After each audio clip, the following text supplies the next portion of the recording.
Sa dugang pangabalita international, ginpuno sa mga managprotesta mga dalanon sa 50 ka mga estado sa Estados Unidos ng Amerika agud isikway ang pila sa mga pulisa ni US President Donald Trump.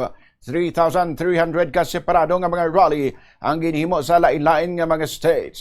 Gintawag ini nga No Kings Protest o kunag movement nga ginahimo sa malino nga paagi agud nga pamatukan ang mga authoritarian rulers sa White House. Suno sa event organizers, mas sobra sa 8 ka milyon nga mga tawo ang nagkadto sa protesta.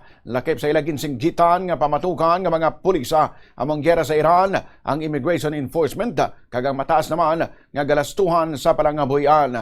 Kangay sa nauna nga mga hugnat sining rally, nagdala ang mga protesters ang effigies sa Trump, Vice President o kon Vice President J.D. Vance kay iban pa nga opisyal sa Trump administration. Ginpanawagan nilang nga kakson sila sa pwesto.